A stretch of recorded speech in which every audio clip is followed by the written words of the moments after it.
네, 반갑습니다. 오리지니어 홍태균입니다. 앞에서 설명을 너무 잘해 주셔가지고, 어, 제가 개인적으로 여기 오면서 많은 생각이 들었습니다. 그리고 앞에서 말씀해 주실 때도 다시 한번 생각이 들었는데, 초기 창업자분들 그리고 예비 창업자분들이 과연 어떤 걸 지금 고민하고 있을까?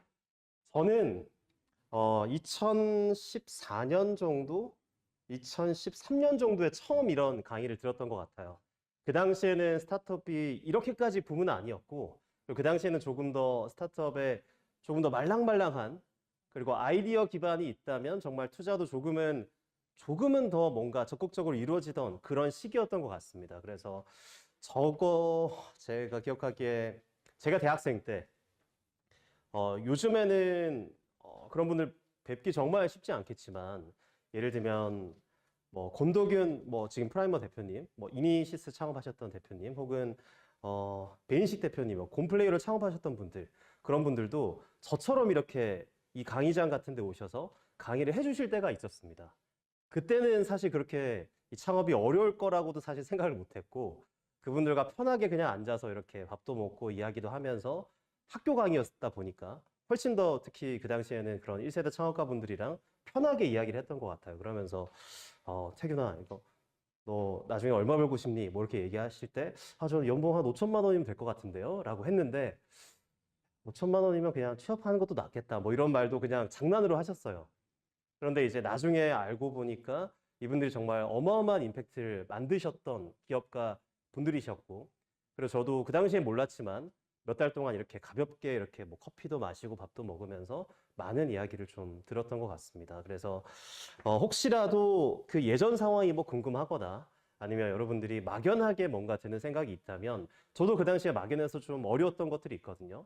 그런 부분들에서 정말 편하게 솔직하게 말씀을 드리겠습니다. 그래서 일단 여러분들의 뭐 수준이라고 해야 될까요? 아니면 경험이라고 해야 될까요? 이런 깊이를 제가 모르기 때문에 처음에는 좀 포멀한 강의로 시작을 해서 차츰차츰 이제 맞춤형으로 답변의 수준을 좀 높여가도록 하겠습니다. 그래서 편안하게 좀 이야기를 들어주셨으면 좋을 것 같고요. 어, 모든 사업의 기초, 스타트업 사업계획서 작성, 늘 시작을 할 때 뭐 이력이나 여러 가지를 좀 어쩔 수 없이 좀 이야기를 하곤 합니다. 저는 MBC에서 신사업단에 있었고 한국경제에서는 외신캐스터로도 일을 했었고요. 그다음에 연세대, 상명대, 경북대, 금호공대 추강도 했었고 지금도 스타트업을 하고 있고 예전 스타트업에 창업했기도 했고 합류해서 일을 했던 적도 있습니다. 그리고 이거는 솔직한 자랑입니다. 자랑할 게 많지 않기 때문에 2000대 1 정도 되는 그런 범정부 창업경진대회에서 국무총리상을 받기도 했었고 보건복지부 장관상 그리고 회사에 있을 때는 이제 입사한 지 제가 한 2주 정도 만에 신사업 사장상을 받아서 좀 특이한 애가 들어왔구나라는 인상을 주기도 했었습니다. 이렇게 이력을 사실 쓰지 않아도 됐음에도 불구하고 이렇게 공개하는 이유는 사실 제가 어떤 말을 했을 때 메신저로서의 과연 저 사람 말 들을 필요가 있을까? 아유, 잘났으면 잘났지. 뭐 이렇게 들으시는 분도 있을까 봐 혹시나 제 메시지가 조금 더 잘 전달됐으면 하는 마음에 공개를 했습니다. 기본적으로 여러분들이 사업계획서를 잘 써보신 분들도 있고 아니면 합격해 보신 분들도 있고 떨어진 분들도 있다고 생각을 합니다. 그런데 제가 사실 강의를 준비하면서 가장 예전과 달라졌던 점을 먼저 생각을 해보면 요즘에는 AI를 안 쓰고 그냥 손으로만 쓰는 분들은 거의 없다라는 제 후배들 혹은 뭐 선배들 아니면 다른 대표님 이야기를 많이 들었습니다. 그래서 일단 솔직하게 한번 여러분들 이야기를 한번 들어보고 싶습니다. 나는 AI를 안 쓰고 사업 계획서를 작성했다. 네. 지금. 네. 어쨌든 네. 얼마 전까지는 네, 그냥 손으로만 다 쓰셨던 것 같아요. 그러니까 제가 봤을 때 한 10% 정도를 제외하고는 AI를 많이 쓰셨던 것 같아요. 그래서 예전 강연 같은 게 정말 많이 있지만 그래서 이번에는 챗GPT를 기본으로 가정을 하고 우리가 어떻게 사업 계획서를 고도화할 수 있는가를 같이 한번 고민을 해보면 좋겠다라는 생각이 많이 들었습니다. 사업 계획서는 일반 사업 정의서라고 없는 말입니다만 사업 정의서라는 게 있다고 했을 때랑 사업 계획서 어떤 게 가장 다르다고 생각하시나요? 사업 증명서가 아닙니다. 정의서가 아닙니다. 사업 계획서라고 했어요. 그래서 나는 실제로 아직 사업을 하지 않더라도 과연 이 계획만으로 비즈니스적인 가치가 있는지를 가장 빨리 판단할 수 있게 적어야 된다는 거죠. 지원 사업 붙으신 분들 한번 확인해 볼게요. 나는 하나라도 붙어봤다. 네. 그러면 나는 아직 붙지 못했다. 붙지 못한 게 더 좋을 수 있어요. 더 큰 걸 붙을 수 있기 때문에. 아직 안 붙으셨던 것 같고. 한 분 말고는 다 붙으셨을까요? 알겠습니다. 그럼 나는 1000에서 2000만 원 정도짜리 붙었다. 손 들어볼까요? 오케이, 1000만 원 이하를 붙었다. 오케이, 그럼 난 3000만 원 이상을 붙었다. 있을까요? 네. 혹시 어떤 거 붙으셨을까요? 네. 신사업 창업? 네, 알겠습니다. 보통 많은 분들이 뭐 예비 창업 패키지부터 이렇게 막 시작하는 분들도 있는 것 같아요. 아니면 이제 지자체에도 그런 여러 가지 사업이 있기 때문에 다양한 걸 시도하시는 것 같은데 오늘 제가 다뤄보려고 하는 건 사실 중기부 사업계획서는 대부분 비슷하고 그리고 중기부 사업계획서를 대부분 다른 지자체에서도 양식을 많이 가져가서 쓰는 걸로 알고 있습니다. 그래서 기본적으로 사업계획서를 적을 때 예비 창업 패키지 기준으로 일단 한번 설명을 드리려고 합니다. 어차피 다른 사업계획서는 크게 다르지 않기 때문에 그리고 R&D를 혹시 붙어본 경험이 있으실까요? R&D. R&D라는 게 있다. 혹시 처음 들어본 다 있을까요? 네. 이 부분도 뒤에 넘어가면서 제가 자세하게 좀 설명을 드리도록 하겠습니다. 그래서 사업계획서라는 것 자체는 어쨌든 내가 사업을 영위하고 있지 않더라도 내 사업이 어떤 것이다를 명확하게 설명할 수 있어야 된다라고 하는 거고 제가 왜 여러분이 지원사업 붙어본 경험이 있냐라고 여쭤봤던 이유는 심사위원분들 저도 이제 심사를 많이 들어가는데 심사위원분들은 1분 정도 안에 이게 뭔가 될 것 같은지 아니면 이제 뭔가 거짓말 같은지 이런 걸 좀 많이 감각적으로 혹은 빅데이터에 기반해서 좀 판단하려는 경향이 있는 것 같아요. 뭐 주변에 이제 그런 분들도 있을 거잖아요. 아, 뭐 정부에서 뭐 눈먼눈이라고 주는데 나도 받아보고 싶다. 이런 분들이 분명히 있을 거란 말이죠. 근데 이런 걸 뭔가 보다 보면 좀 구분이 되기도 하더라고요. 그러면 혼란이 오면 안 되겠죠? 내가 이렇게 적었는데 나는 진짜 사업을 열심히 하려고 하고 있는데 그럼 뭔가 가짜로 뭔가 계획서를 만든 사람들과 차별화를 시켜야 될 거잖아요. 그래서 그런 부분들까지도 같이 좀 고민을 하려고 하니까 잘 들어주시면 감사할 것 같습니다. 사업계획서라고 했을 때 여러분들이 이제 창업을 하시고 연차가 조금 쌓이고 하면 사업계획서 용도가 이렇게 대부분 세 가지 정도로 나뉘어질 겁니다. 지원 사업이 있을 수 있고요. 그리고 R&D가 있을 수 있고 그리고 투자를 받기 위한 IR용이 있을 수가 있을 겁니다. 그런데 대부분 지금 여러분들이 중요하게 생각하시는 건 첫 번째 지원 사업 정도일 거라고 저는 생각이 듭니다. 그래서 조금 더 자세히 살펴봤을 때 지원 사업은 보통 어디서 찾아볼 수 있을까요? 뭐 창업넷, 기업마당 등에서 찾아볼 수가 있을 겁니다. 그리고 R&D는 아이리스라는 사이트 혹시 들어가 보신 적 있으세요? 아이리스? 네, 난 들어가 봤다. 아이리스. 아, 훌륭하신 분들입니다. 벌써. 그래서 일단 지금 컴퓨터를 가지고 계신 분들은 아이리스라는 사이트에 한번 들어가 보시면 좋을 것 같아요. iris.go.kr일 겁니다. 네, 앞에 분 혹시 들어가 보셨을까요? 네, 들어가 보시면 조금 달라요. 창업넷이랑 조금 다르네? K스타트업이랑 조금 다르네? 아, 그래서 나중에 내가 지원 사업을 받고 이 지원 사업에서 사업을 뭔가 발달시키면서 기술을 뭔가 원천 기술을 개발하고 싶다면 아이리스라는 사이트에 들어가서 또 R&D 자금을 받아서 뭐 다른 학교랑 협업해서 기술 개발을 한다던가 이런 경우도 굉장히 많이 발생할 수 있기 때문에 여러분들이 알아두시면 좋을 것 같아요. 아니 뭐 나는 아직 지원 사업도 안 붙었는데 그걸 언제 뭐 쓰겠어? 라고 저도 처음에 들었었는데 나중에 다 들어가서 하게 되더라고요. 그래서 일단 K스타트업 아는 것만으로도 여러분들은 훌륭하다. 다만 기업마당이랑 아이리스랑 사이트도 좀 알아두시면 너무 좋을 것 같다. 그 다음에 이제 IR은 조금 다른 파트이기 때문에 일단은 잠깐 넘어가도록 하겠습니다. 그래서 뭐 다들 아시겠지만 이제 K-스타트업에 들어가면 이렇게 사업 공고라는 파트가 나옵니다. 사업 공고, 사업 소개, 사업 공고, 알림마당, 법률 지원 고객센터. 여기서 이제 보통 이제 신규 사업 공고를 플러스하고 들어가시는 경우가 많아요.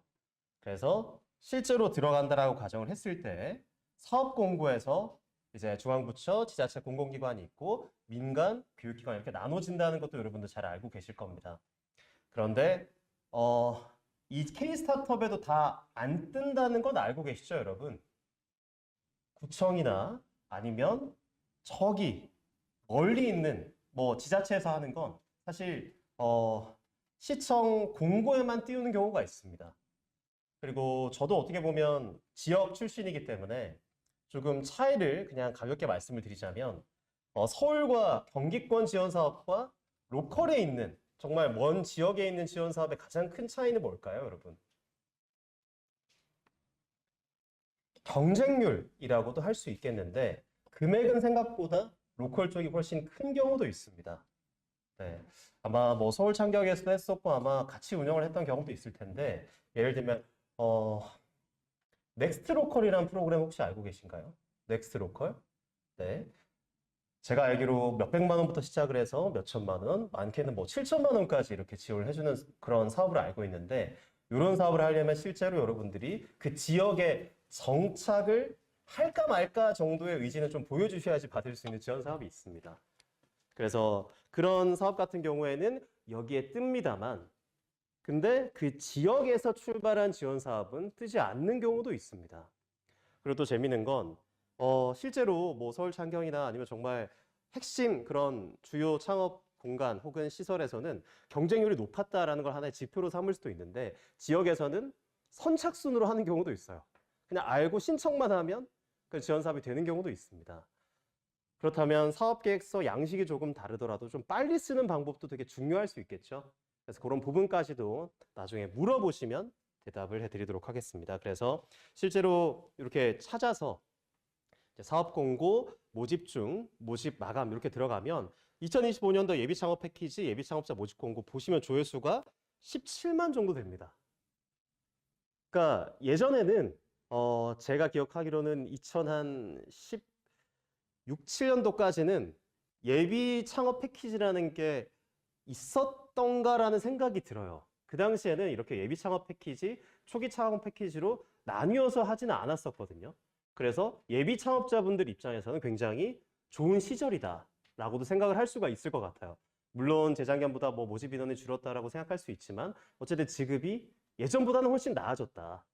뭐 라떼 이런 얘기를 하고자 하는 건 아니고 정말 좋아진 건 사실이다. 사실 많이 좀 부러웠습니다. 왜냐하면 제가 대학교 때 이런 비슷한 지원 사업을 받으면서 시작을 했었는데 요즘 흔히 말하는 뭐 초기 창업 패키지랑 비슷했던 사업이었던 것 같아요. 근데 그 당시에 제가 받았던 게 아마 1,700만 원이었나? 1,800만 원이었나? 그렇게 크지 않았던 것 같아요. 초기 창업 패키지에 붙었는데 1,500만 원 받는다 그러면 좀 억울하실 수 있겠죠. 보통 받으면 그래도 한 3, 4천만 원, 많게는 6, 7천만 원까지도 요즘 받는 게 평균이기는 하거든요. 그래서 일단 예비 창업 패키지의 수준이 매우 올라왔다. 그래서 제가 생각했을 때는 꼭 내년에 나는 1월 달에 예비 창업 패키지 받을 거야 라고 하기보다는 지금 받아서 올 하반기에 받아서 이미 시작을 한 다음에 내년에 초기 창업 패키지를 받는 것도 굉장히 좋은 전략적 선택이다라고 말씀을 좀 드리겠습니다. 실제로 이렇게 여러분들 잘 살펴보면 뭐 사업화, 뭐 대상 연령, 기관명, 연락처 이렇게 다 꼼꼼하게 살펴보시는 건 일단 당연히 중요하겠고요. 핵심 위주로만 좀 보도록 하겠습니다.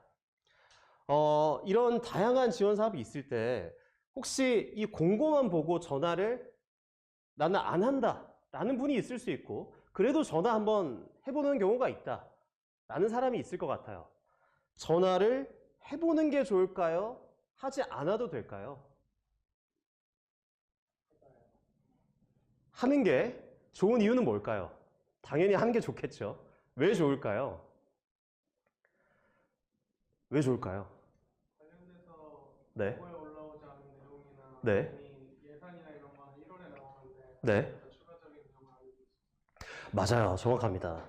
그러니까 이제 공고로만 이렇게 나와 있는 정보랑 실제로 알아볼 수 있는 정보는 굉장히 다른 경우가 있습니다. 그리고 공고에는 왠지 안 될 것 같았는데 전화해보면 또 막상 경쟁률이 떨어져서 그냥 지원하세요라고 하는 경우도 있어요. 그리고 이제 이렇게 정말 유명한 사업은 그러지 않은 경우가 많겠지만 실제로 이런 이제 제목을 봤을 때 뭐 추가 모집 이런 거 떠 있는 경우 있죠. 그러면 이제 바로 급발진 버튼 보통 누르시기도 하거든요. 왜냐하면 연장됐다는 건 이제 지원이 좀 덜했다라고도 보실 수가 있는 거예요. 그래서 이런 맥락을 좀 살펴보시면 좋을 것 같습니다. 어쨌든 네, 이렇게 공고문을 보면 굉장히 많아요. 혹시 이렇게 많다는 걸 뭐 정말 처음 보셨던 분이 있을 수도 있고 그래 뭐 많아봤자 뭐 별거 아니겠지라고 생각하시는 분도 있을 수 있을 것 같습니다. 그런데 실제로 보면 제목이 똑같은데 뒤에 확장자 명의 HWP나 PDF인 경우도 있습니다. 그래서 이런 걸 없애보면 실제로 적어야 되는 건 하나가 다거든요. 그래서 너무 걱정하시지는 않으셨으면 좋겠다. 그리고 나머지는 그냥 모두 참고 자료에 불과합니다. 그래서 참고 자료로 불과하다 그냥 이 정도만 생각해 주시고 일단 본격적으로 한번 쓰는 걸로 들어가 보도록 하겠습니다. 실제 목차입니다. 실제 목차. 여러분들이 생각하셨을 때 이 정도면 많은 편일까요? 적은 편일까요? 예전과 비교했을 때 적어졌을까요? 많아졌을까요? 맞아요. 예전보다 많이 적어졌습니다. 조금 더 한번 살펴보겠습니다. 그냥 다른 걸 좀 다 쳐내고 문제인식, 실현 가능성, 성장 전략, 팀 구성 이 정도로만 일단 살펴볼게요. 이 중에서 일단 가장 중요한 게 뭘지 한번 고민을 해보면 좋을 것 같아요. 예비 창업자 입장에서 문제인식, 실현 가능성, 성장 전략, 팀 구성 중에서 가장 중요한 건 뭘까요? 가장 중요한 게 뭘까요? 문제인식, 실현 가능성, 성장 전략, 팀 구성. 실현 가능성? 실현 가능성이 중요하다. 실현 가능성이 중요하다. 오케이. 문제인식이 가장 중요하다. 네. 성장 전략이 가장 중요하다. 네. 팀 구성이 중요하다. 네. 저는 개인적으로 팀 구성이 가장 쉽게 점수를 잘 따낼 수 있는 포인트라고는 생각을 합니다. 왜냐하면 저는 개인적으로 방송국에 있으면서 메신저 이런 얘기를 정말 많이 들었어요. 똑같은 메시지라고 하더라도 누가 말을 하느냐에 따라서 굉장히 달라질 수 있겠죠. 제가 내일 미국 주식 떨어진다라고 했을 때랑 미국 대통령이 내일 주식 떨어질 거야라고 했을 때 똑같은 메시지라도 불구하고 어떤 메신저가 이야기를 하느냐에 따라서 굉장히 달라질 수 있잖아요. 그래서 내가 문제인식과 관련이 되어 있는 뭔가 서비스를 개발하거나 아이템을 만들고자 하는 분이라면 당연히 나의 커리어 혹은 우리 팀의 커리어를 적극적으로 어필을 하면서 문제인식을 담아내면 좋은 거죠. 제가 간단하게 이렇게 이제 만들어 봤습니다. 요즘 뭐 배달 주문 안 하는 분은 없을 것 같아요. 그래서 요건 챗 GPT 유료 결제 모델 기준입니다. 한 3만 원 정도 되는 게 있어요. 근데 무료 모델보다는 훨씬 좋습니다. 그래서 일단은 제가 이렇게 일단 만들어 봤어요. 문제인식, 실현 가능성, 성장 전략, 팀 구성을 기본으로 해서 가상의 배달 플랫폼을 만들려고 하는데 사업계획서 작성해줘 라고 하면 이렇게 나옵니다. 근데 제가 봤을 때는 2013, 14년도에 문제인식을 이렇게 썼으면 와 정말 잘 썼다라고 하는 수준이었던 것 같아요. 그 당시에는 이렇게 아주 잘 요약해 주지는 않았었거든요. 개조식이라고 하죠. 이렇게 쓰는 거를. 근데 그 당시에는 전 대학생이었으니까 줄글로 막 썼었거든요. 문제인식 어떻게 하냐면 저는 대학생으로서 예를 들면 뭐 떡볶이 뭐 순대 뭐 이런 거 많이 시켜 먹는데 늘 배달이 언제 오는지도 모르고 힘들어서 고민이 많았습니다. 이렇게 줄글로 시작하는 경우가 많았어요. 근데 요즘에는 다 AI 돌리시고 하니까 이 정도까지는 일단 기본 똑같은 수준에서 시작을 하는 거다라고 생각을 하셨으면 좋겠어요. 다른 데이터를 입력하지 않았는데도 불구하고 이 정도까지는 나왔다는 거죠. 어떠한 맥락도 없이. 그러면 과연 이 문제인식을 가지고 제가 말씀드렸다시피 2014년, 15년, 16년까지는 이게 잘 쓴 사업계획서였단 말이죠. 그런데 여러분이 다 똑같이 돌려서 이렇게 쓸 수도 있는 거잖아요. 그러면 나는 과연 배달 플랫폼을 뭔가 창업하고자 하는 창업자로서 다른 사람들과 달라지는 특별한 무언가가 있어야 된단 말이죠. 그게 어떤 게 있을까요? 가장 선호되는 그런 커리어가 어떤 게 있을까요? 여러분들이 다 내일 배달 플랫폼 창업을 해야 돼요. 그러면 이제 한두 명 정도만 뽑힌다라고 했을 때 어떤 사람을 뽑아줄까요? 네. 오케이. 이렇게 이제 나눠보기 시작하는 겁니다. 정말 맞는 말씀 해주셨어요. 나는 프랜차이즈 대표로서 이제 내가 치킨에서 대장을 먹었으니까 배달을 먹을 거야. 이렇게 나오는 사람도 있을 수 있겠죠.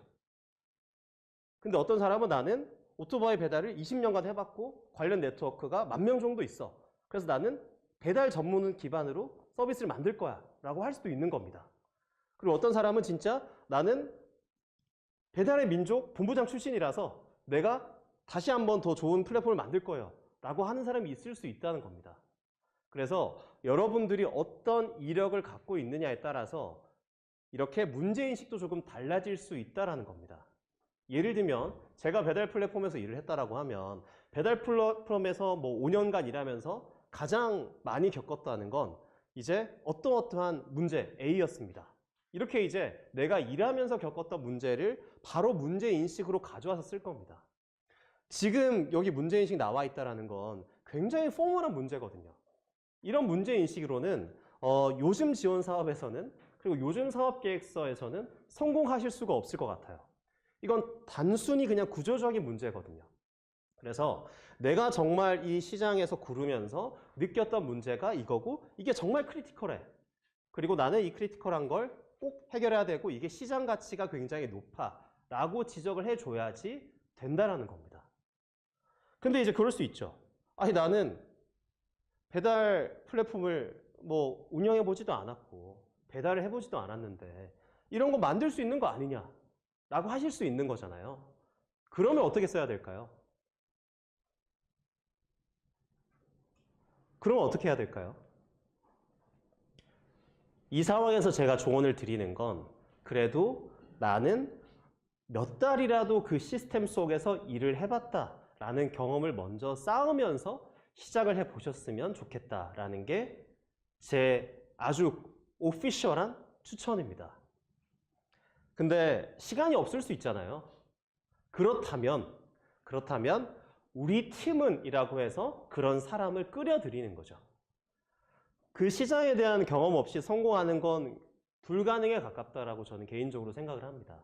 그래서 내가 그 경험이 없다면 유사한 경험을 가지고 와서 그 유사한 경험을 가지고 있는 분을 우리 팀은 이러이러한 경력이 있어서 이러한 경험을 쌓으면서 배달 시스템에 이런 문제가 가장 크리티컬하다고 느꼈다. 그리고 또 좋은 게 있습니다. 제가 말했던 그런 뭐 배달 플랫폼을 운영해봤던 분 아니면 배달하셨던 분 아니면 F&B 대표 출신들이 하지 않을 수 있는 말을 적으실 수 있어요. 여러분이 정보 비대칭을 이용하면 가능합니다. 예를 들면 배달이 저는 개인적으로 국제학부라서 중국에 잠깐 유학을 했었는데 지금 이렇게 뭐 쿠팡이츠나 이런 시스템이 자리 잡기 전에 중국은 이미 이런 게 다 갖춰져 있었던 것 같아요. 왜냐하면 중국은 뭐 현금을 워낙 많이 내다가 카드 결제 관련해서도 이제 워낙 위조하고 이런 게 많아지다 보니까 결과적으로는 어떤 일이 벌어졌냐 하면 그냥 카드 결제를 하지 않고 바로 QR코드로 넘어가기도 하더라고요. 그래서 시스템이 굉장히 빠르게 바뀌기 시작했습니다. 그래서 결과적으로 제가 말씀드리고자 하는 건 중국에는 이렇더라. 그래서 해외는 이렇더라. 근데 우리 시스템에는 아직 이런 게 갖춰지지 않다. 그래서 나는 이 시스템을 가지고 와서 한국에 없는 정말 혁신적인 서비스를 만들어 볼 거다라고 쓰실 수도 있다라는 겁니다. 이해되셨을까요? 근데 제가 이게 시작하자마자 너무 좀 이렇게 빡빡하게 이야기를 해서 너무 헤비한 게 아닌가? 라고 생각하실 수 있는데 실제로 이 정도까지 진도를 여러분들이 따라오려면 굉장히 간단합니다. 그냥 챗GPT에서 실제로 문제인식, 실현 가능성, 성장 전략, 팀 구성으로 사업 계획서를 써줘.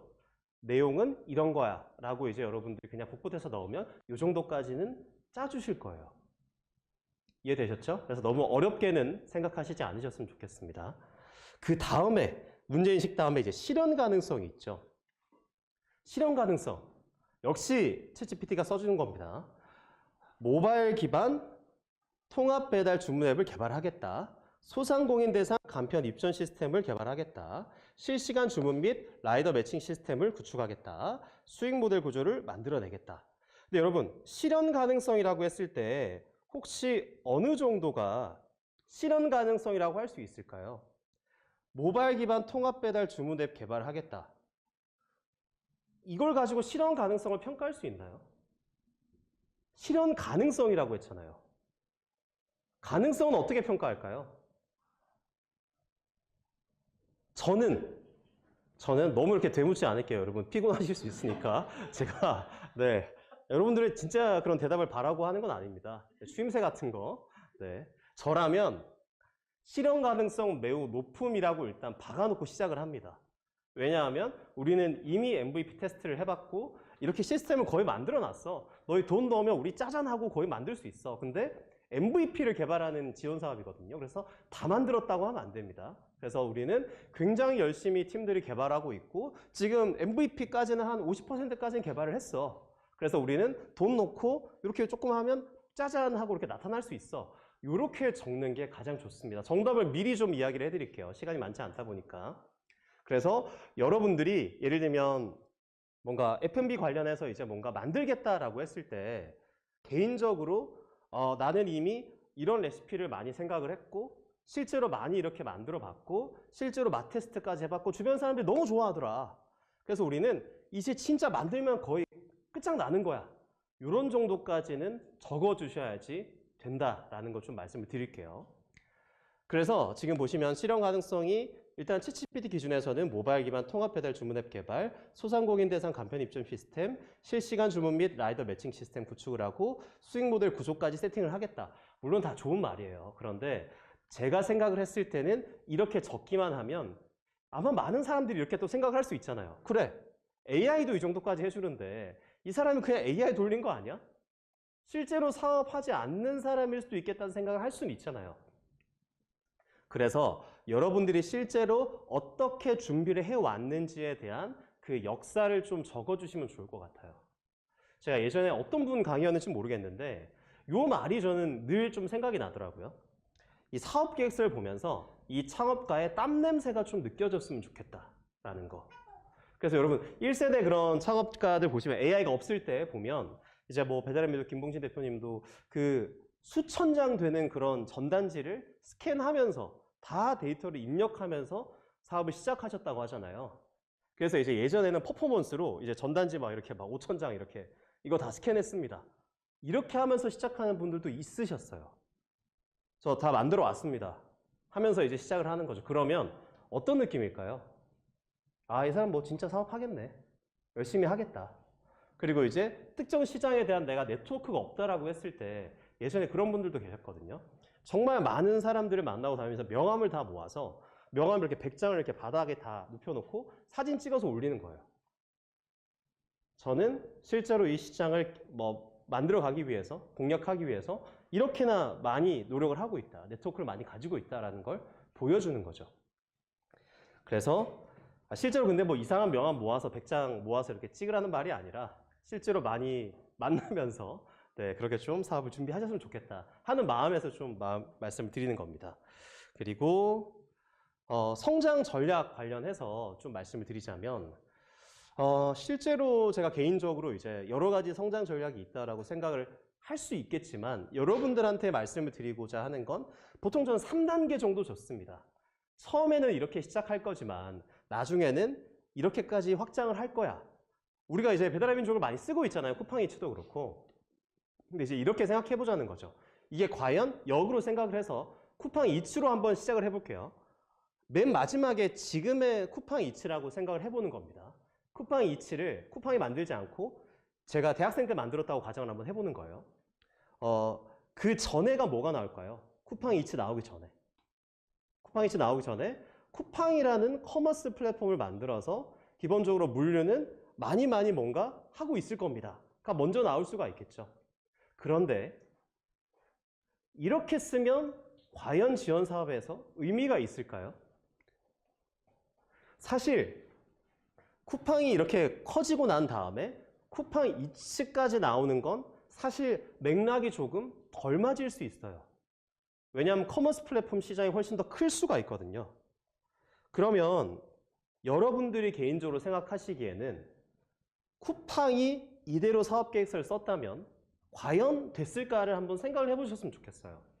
이게 무슨 말이냐면 실제로 특정 기업이 그 특정 도메인 시장에서 굉장한 그런 영향력을 끼치고 있다라고 했을 때 비슷한 걸 찾아서 이렇게 쓰면 되지 않을까라고 간혹 착각하시는 분들이 있을 수 있거든요.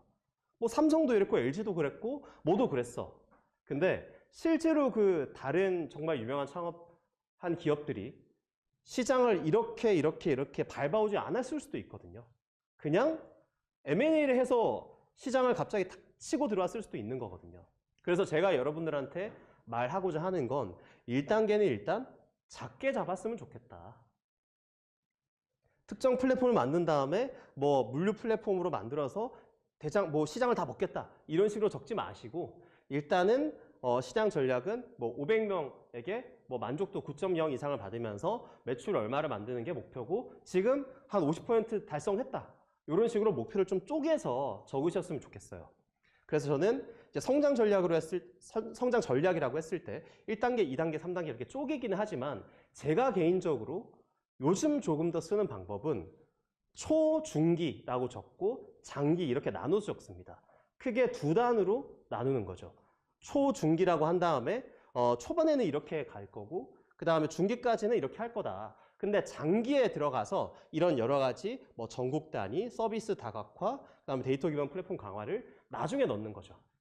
그래서 초, 중기 때는 좀 디테일하게 목표를 좀 잡아주시고 그 뒤에 장기로 여러분이 좀 써주시면 좋을 것 같다라고 말씀드리겠습니다. 그리고 팀 구성이 있습니다. 팀 구성. 개인적으로 아까 말씀드렸을 때 팀 구성이 정말 중요할 수 있다고 했잖아요. 초기 혹은 이제 예비 창업자분들한테. 근데 제 개인적으로는 팀 구성이 이렇게까지 잘 되어 있는 분들은 많지 않습니다. 네. 그래서 이제 AI가 이렇게 적었을 뿐이고 이렇게까지는 여러분들이 생각하시지 않으셔도 충분히 괜찮습니다. 그래서 대표는 이러이러한 경험을 했다. CTO는 이러이러한 경험을 했다. 이렇게 쓰기보다는 대표 입장에서 조금 더 잘 써주시면 좋을 것 같아요. 예를 들면 나는 뭐 배달 플랫폼을 창업한다라고 했을 때 나는 뭐 대학생 때부터 뭐 알바만 10년을 했다. 음식집. 그리고 그 다음에는 F&B 회사에 들어가서 5년 동안 일을 했고 그 안에서는 뭐 몇백억 혹은 뭐 몇십억, 몇억 프로젝트까지 내가 직접 굴려봤다. 그리고 나는 성실히 일하면서 뭐 아픈 뭐 그런 기억도 없고 나는 정말 늘 열심히 일해오면서 이 시장을 만들어갈 아주 멋진 사람이다. 라는 걸 아주 좀 세련된 표현으로 적어주시면 좋을 것 같아요. 그래서 저는 개인적으로 정말 큰 R&D나 이런 게 아니라면 이렇게 조금 땀내 나는 사업 계획서가 훨씬 더 잘 먹힐 수 있다라고 저는 개인적으로 생각을 하거든요. 그래서 너무 좀 쫄지 마시고 나의 경험을 잘 살려서 적어주시면 좋을 것 같아요. 네. 일단 짧은 시간 37분 동안 이렇게 좀 와다다다 이렇게 달려왔는데 여기에서 혹시 좀 이해가 안 되셨던 부분이 있거나 혹은 나는 이게 조금 더 궁금하다 하는 분들 있으실까요? 네. 팀 구성의 중요성을 말씀해 주셨는데 네. 만약에 현재 구성된 팀이 없다면 네. 어떤 곳에서 좋은 팀원들을 만날 수 있을지 네. 아시는 사례가 있나요? 오케이. 팀 구성 또 있을까요? 네. 우선 팀 구성부터 제가 좀 말씀을 드리자면 이 결과적으로 제가 개인적으로 드는 생각은 일단은 관련되어 있는 사람들을 많이 만나보는 게 중요한 것 같아요. 많이 만나보는 거. 왜냐하면, 생각보다 비슷한 사람들이 많더라고요. 내 서비스가 정말 독특해서 아무도 안 할 줄 알았는데, 만나보면, 되게 비슷한 생각을 했네? 라는 사람이 있을 수 있고, 그리고 나는 좀 혁신적인 뭔가 창업이 아니라 기존 시장에 들어가시는 분도 있을 거예요. 나는 이미 익숙한 시장에 들어가는 거다라고 하면 그 가운데서 일단 나랑 좀 비슷한 사람을 좀 찾아보면 좋을 것 같아요. 나랑 비슷한 사람. 무슨 말이냐면 저는 개인적으로 그렇게 생각을 하거든요. 특정 사람이 특정 생각을 했을 때는 분명히 그 환경적인 요인이 클 수 있다. 그래서 나랑 비슷한 나이대나 혹은 나랑 비슷한 생각을 갖고 있거나 그런 사람을 만난다면 저는 개인적으로 그렇게 생각을 합니다. 대부분 창업까지는 생각하지 않더라고요. 창업은 뭔가 일을 크게 만드는 것 같아서. 그래서 나 사실 뭐 이런 거 준비하고 있고 나 사업계획서 기깔나게 쓰고 그 다음에 이런 뭐 저런 네트워크도 있는데 나랑 같이 한번 해볼래? 라고 이렇게 제안을 할 때 바로 뭐 지분 얘기 뭐 이런 거 하시기보다는 사실 뭐 이거 한 5천만 원짜리 지원 사업이 있는데 붙으면 같이 하자. 일단 이렇게 라이트하게 던지는 거예요. 라이트하게. 근데 재밌는 거 그 사람이 먼저 붙을 수도 있거든요. 그래서 일단은 라이트하게 던지는 거예요. 너 먼저 붙으면 상관없는데 일단은 같이 이렇게 준비를 하는 거야. 그리고 같이 뭔가 준비를 하더라도 대부분 이제 본인이 총대 메고 싶어 하지 않는 경우가 많습니다. 여기 두 분은 같이 하신다고 하셨잖아요. 어떤 분이 대표시죠? 그쵸? 이렇게 공동대표가 있을 수 있지만 대부분 단독대표가 대부분입니다. 왜냐하면 이제 실제로 투자 받을 때도 그렇고 사업을 할 때도 그렇고 행정적인 부분에서도 그렇고 대표가 한 명 있을 때 훨씬 좋거든요. 그래서 일단 나랑 비슷한 사람을 찾아라. 근데 좀 약간 개인적으로 추천하지 않는 건 이제 정말 동네방네 사이트 다 돌아다니면서 이렇게 나 뭐 이런 거 하려고 하는데 관심 있으면 연락 줘. 이렇게 했을 때는 좋은 사람이 잘 구해지지는 않더라고요. 그래서 혹시나 뭐 이런 걸 하고 있는데 혹시 관심 있을 만한 사람 이렇게 추천해 줄 수 있어? 라고 하고 저는 개인적으로 그 사람한테 이제 약간의 그런 뭐 너찌라고 해야 될까요? 뭐 너찌라고 하기 좀 그런데 기프티콘 하나 살짝 보내요. 너가 도와주면 나는 얼마든지 보상을 충분히 할 수 있는 사람이다. 라는 거 살짝씩 보내기 시작하면 생각보다 굉장히 많이 도와주시는 분들이 있어요. 커피 한 잔 때문에라도. 그래서 여러분들이 혹시나 팀 구성이 좀 아쉽다면 이렇게 일단 비슷한 사람을 찾았으면 좋겠다. 그리고 제 개인적으로는 뭐 예비 창업 패키지나 여러분들이 지금 하는 그런 지원 사업 수준에서는 팀 구성에 어마어마한 이력이 많이 필요하지는 않을 수도 있습니다. 그래서 너무 그렇게 심각하게는 고민하지 않고 일단은 넣어보시는 게 중요하다라고 저는 감히 좀 조언을 드리겠습니다. 네. 근데 저는 개인적으로 요즘 쓸 때는 당연히 저도 이미 회사를 하고 있기 때문에 이런 걸 많이 좀 공들여서 쓰는 편이긴 한데 여기에서는 이제 사실 팀 구성이라고 했지만 이미 사업자를 갖고 계신 분들도 있을 수 있잖아요. 그런 분들을 위해서 조금 더 말씀을 드리자면 회사의 이력도 많이 쓰셨으면 좋겠어요. 우리 거래처 누구누구임 뭐 이런 식으로 시작하는 거죠. 뭐 초딩 말투 같긴 하지만 그게 가장 어떻게 보면 효과적일 수도 있습니다. 이미 우리 뭐 누구랑 하고 있어 이런 것부터 먼저 쓰는 것도 이유가 있거든요. 그래서 사업계획서나 뭐 회사 속에서 보면 딱 넘기면 뭐 함께하는 파트너들부터 먼저 나오는 경우도 있어요.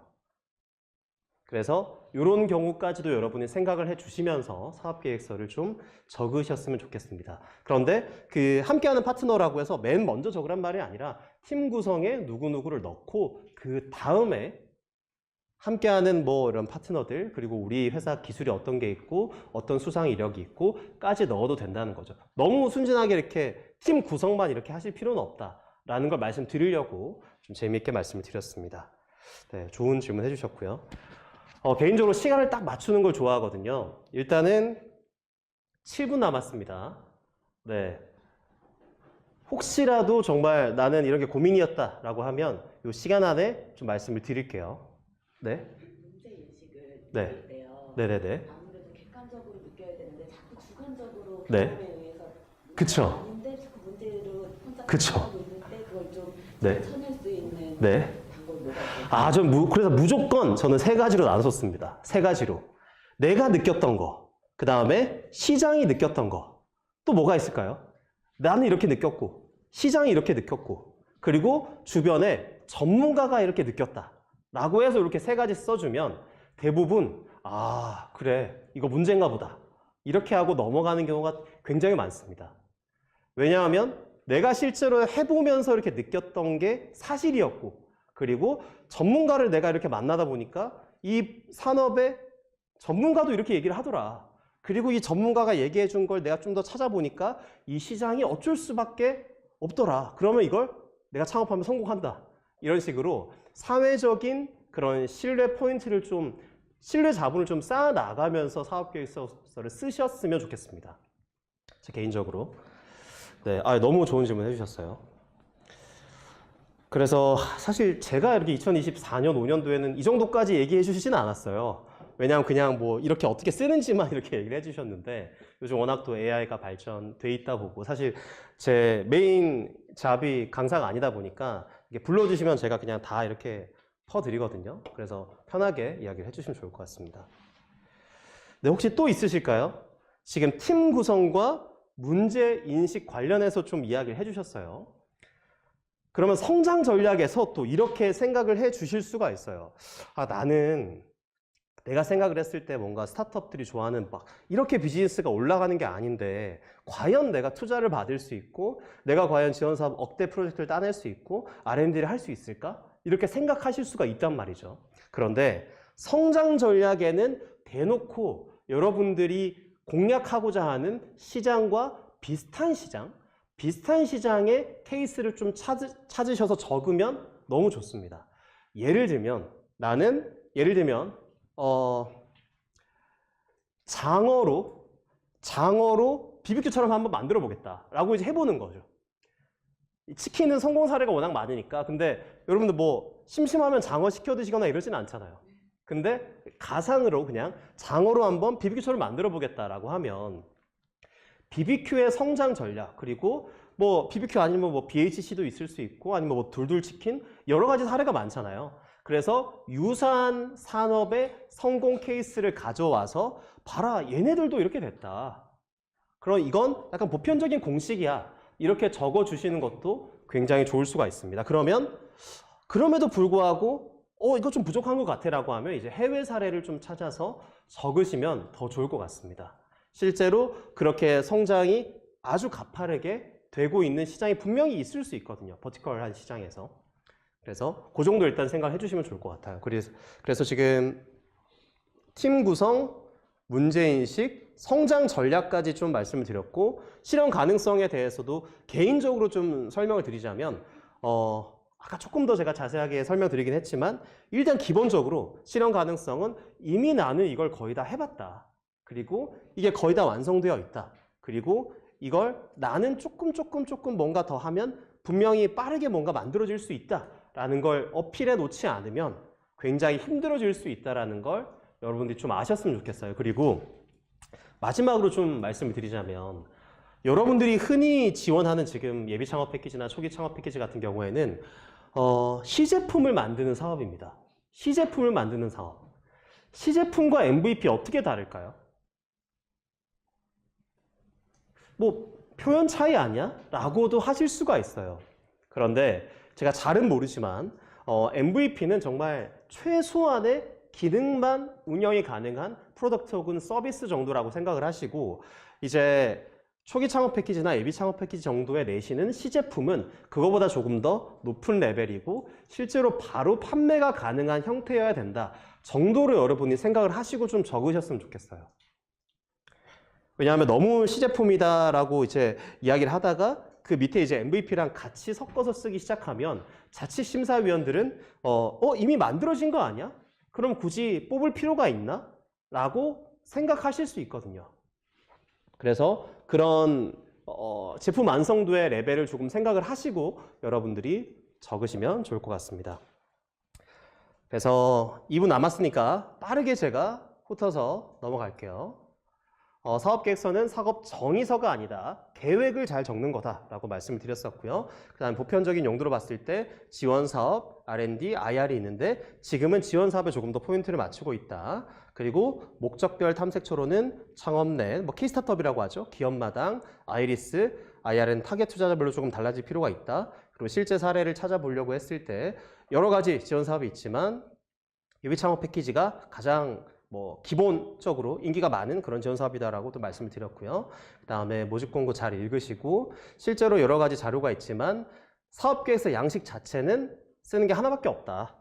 그리고 나머지는 참고 자료다. 그리고 꼭 전화 한번 해보라고 말씀드렸었고요.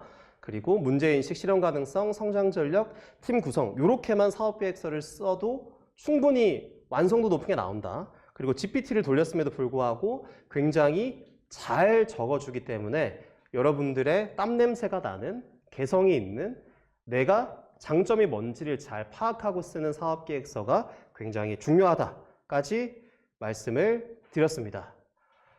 네, 거의 뭐 숨도 안 쉬고 50분 동안 달려온 것 같은데 10분 잠깐 쉬고 저희 정각 3시에 뵙겠습니다. 잠시 후에 뵙겠습니다. 네, 훌륭한 분들이 멘토로 다 준비를 하고 계신 것 같아요. 그래서 저한테 굳이 받지 않으셔도 굉장히 사업계획서 컨설팅 잘 해주실 것 같다라는 것 좀 미리 말씀을 드리도록 하겠습니다. 그래서 더욱더 저는 제가 퍼드릴 수 있는 것 좀 많이 퍼드리고 저랑 직접적으로 이렇게 만나지 않더라도 제가 전해드릴 수 있는 부분을 일단 다 전달해 드리겠다라는 마음으로 강의를 또 48분 동안 달려보도록 하겠습니다. 기본적으로 사업계획서라고 했을 때 이렇게 심사에 들어갈 때랑 또 저도 뭐 몇억 원 정도 하는 그런 R&D 아직도 쓰고 있거든요. 지지난주도 아마 썼던 것 같은데 보통 어느 정도 걸릴까요, 여러분? 이제 시간이 좀 여러분들도 아마 감이 생겨야 될 것 같아요. 예를 들면 나는 이제 이런 지원 사업이 언제까지 있는데 어느 정도 시간을 투자하면 쓸 수 있지 않을까? 라는 감각이 좀 필요할 수 있다고 저는 생각을 하거든요. 그래서 또 질문하지 않고 일단 제 내용부터 좀 말씀을 드릴게요. 네, 저는 기본적으로 좀 미루는 편입니다. 왜냐하면 다른 일들이 계속 발생하기 때문에 미리 먼저 쓰는 건 사실 큰 의미가 없을 수 있다라고 저는 생각이 들더라고요. 왜냐하면 이제 빨리 쓰니까. 그런데 기본적으로 한 3일 정도는 있어야 된다라고 저는 생각이 들어요. 3일 정도. 3일 정도 할 때 가장 맨 처음 해야 될 건 뭘까요? 저는 일단 제출 직전까지 서류를 다 세팅해 놓는다. 이게 가장 중요합니다. 왜냐하면 이 사업계획서 밀도 올리고 퀄리티 올린다고 제출 못하는 경우가 생길 수 있거든요. 진짜 억울하고 보통 내고 나면 기분 좋아서 맥주 한 잔씩 하거든요. 그러면 맥주도 못 마시겠는 거 있죠. 짜증나서. 너무 현타 온다. 자괴감 든다. 그래서 기본적으로 내는 플랫폼마다 지원 사업 신청을 이렇게 누르고 프로그램이 다 달라요. 여긴 지금 서울 창경이니까 다 이렇게 뭐 서울에 살고 계신 분이 있을 수 있지만 경기도 출신도 있을 수 있는 거잖아요. 그래서 그쪽은 또 다른 플랫폼을 쓰거든요. 그래서 좀 많이 어렵습니다. UX, UI도 다 다르고. 그래서 제가 가장 여러분한테 좀 부디 저와 같은 실수를 하지 않았으면 하는 마음에서 일단 기본적으로는 다 제출 전까지는 만들어 놓으셨으면 좋겠어요. 제출만 딱 하면 되는 그때까지 다 만들어 놓고 그때부터 이제 사업계획서를 적기 시작을 하는 겁니다. 왜냐하면 이게 또 공고나 여러 가지를 보기 시작을 하면 알고 보니까 내가 제출할 수가 없는 지원 사업이었네 하는 경우가 나오기도 하거든요. 왜냐하면 공고를 보지 않고 여러분들이 뭔가 사업계획서만 열심히 적어 놓으셨다면 필수 서류 같은 게 언제까지 분명히 필요한데 이런 걸 못 낼 수도 있단 말이죠. 예를 들면 뭐 소상공인 확인서라던가 아니면 초기 창업기업 확인서라던가. 그래서 여러분들이 혹시 뭐 초기 창업기업 확인서 이런 게 있으신 분 있나요? 없으시죠? 네, 뭐 잘난 척하는 게 아니라 나는 있고 넌 없다 이런 게 아니라 신청하는데 한 일주일 정도 걸립니다. 근데 그게 있어야지만 초기 창업 패키지 같은 걸 낼 수가 있어요. 그래서 뭐 중소기업 확인서도 마찬가지고요. 그리고 재밌는 건 저도 옆에 있는 대표님 보고 너무 좀 안타까웠던 게 서류 다 써놨는데 그 확인서가 지금 뭐 오류 때문에 안 나오는 거예요. 발급이 안 되고. 그럼 어떨까요? 좀 안타깝더라고요. 그래서 이런 거부터 미리 다 세팅을 해놔야 된다라는 게 가장 중요합니다, 여러분. 그래서 그걸 먼저 세팅을 해 놓으시고 그 다음에 사업계획서를 써주시면 좋을 것 같아요. 그리고 이런 부분까지 제가 말씀드려도 되는지 안 되는지 조금 애매하긴 한데 여기 보시면 사업계획서 목차를 제외하고 15페이지 이내로 작성해라 이렇게 나와 있어요, 여러분. 증빙서류는 제한 없음이라고 되어 있잖아요. 이거 정말 좀 치사한 그런 약간 커닝까지는 아닌데 그 선을 약간 넘었다 안 넘었다 하는 부분일 수 있는데 실제로 여러분들이 사업을 좀 하다 보면 15페이지 가지고는 좀 부족하다라는 경우가 나올 수가 있어요. 왜 그럴까요? 1, 2, 3, 4마다 4페이지 이내로 써라, 3페이지 이내로 써라 이런 게 다 정해지는 경우가 있거든요. 그래서 나는 3페이지를 많이 쓰고 싶은데 3페이지를 쓸 공간이 없다 라고 해서 나는 그러면 총 15페이지 중에 목차 예를 들면 아까 여기에서 문제인식, 실현 가능성, 성장 전략, 팀 구성 예를 들면 444, 3페이지 이렇게 써서 15페이지를 구성한다라고 하면 나는 성장 전략 5페이지 쓰고 싶기 때문에 팀 구성 하나를 빼겠다 이렇게는 못 하거든요. 원칙적으로는. 그런데 요거는 내가 성장 전략인데 성장 전략 비슷하지만 아닌 듯 증빙 서류라고 내면 약간 보완이 되거든요. 요게 너무 디테일한 부분이라서 크게 와닿지 않으실 수 있는데 제 개인적으로는 대표들끼리도 그게 되냐? 형 그거 돼요? 이렇게 하는 경우가 많습니다. 그래서 나중에 되면 그 작은 디테일한 것도 굉장히 중요해질 수 있다는 거 제가 좀 미리 말씀을 드린 겁니다. 그래서 굳이 15페이지 이내로 작성을 하더라도 증빙 서류 같은 데서 내가 좀 어필하고 싶은 부분을 조금 더 적을 수는 있다. 그런데 증빙 서류는 보통 맨 마지막에 적기 때문에 해당 부분은 사람들이 좀 덜 볼 수는 있다 정도로만 좀 생각을 해주시면 좋을 것 같습니다. 그리고 심사를 하다가 실제로 이게 뭐 15페이지인지 16페이지인지 체크하진 않더라고요, 대부분. 그래서 뭐 한 장 정도는 귀엽게 넘어갈 수는 있다. 근데 오피셜하지 않으니까 제가 책임지지는 않겠습니다. 네, 그래서 여러분들이 책임지시고 너무 적고 싶은데 뭐 못 적겠다 하면 이제 저는 개인적으로 적기도 합니다. 네. 요약 페이지 혹시 보신 부분이 있을까요? 요약 페이지 이것도 굉장히 중요해요. 요약 페이지 한 장이거든요. 이거 한 장 안에 다 적을 수 있을까요? 요약 페이지가 넘어가면 어떻게 될까요? 한 장이 넘어갔어요. 그럼 어떻게 될까요? 혹시 아시는 분 있으세요? 넘어가면 어떻게 될까요? 넘어가면 어떻게 될까요? 그러니까 괜찮습니다. 넘어가셔도 괜찮아요. 근데 보통 이 페이지가 표 하나로 되어 있어요. 그래서 뭔가 계속 밑으로 내려가면 그냥 이렇게 계속 내려가거든요. 그래서 한글을 좀 다루는 기술이 좀 필요합니다. 그러니까 저라면 이걸 그냥 복사해서 여기 지금 뭐 마우스 보이시나요 혹시? 네, 요 정도까지만 잘라서 1페이지를 구성을 하고 그리고 요 밑에 페이지를 잘라서 여기 옆에 2페이지를 구성을 합니다. 그래서 보통 2페이지 정도로 구성을 해도 괜찮다. 그럼 또 누군가는 이렇게 얘기할 수 있죠. 아니 당연히 그런 건 서류를 미리 세팅하는 사람이 그렇게 해야 되는 거 아닌가 라고 할 수 있지만 제가 그냥 개인적으로 뇌피셜입니다. 그냥 뇌피셜. 실제로 이런 복붙 자료는 몇 년도 전 거를 가지고 오시는 분들이 되게 대부분입니다. 그래서 이걸 그분들이 맨 처음에 세팅하는 자료가 아니기 때문에 여러분들이 그 정도까지는 해주셔도 됩니다. 절반 정도 왼쪽에 적으시고 나머지 절반을 오른쪽에 적어주시라. 그리고 여기 이미지 적는 부분 있죠. 저는 개인적으로 요 이미지 2개가 첫인상에 가장 중요한 걸 담당한다라고 생각을 해요. 약간 소개팅으로 따지면 외모 정도 되겠죠. 소개팅에서 외모 중요하지 않다 하는 사람 있을까요? 네, 당연히 중요하겠죠.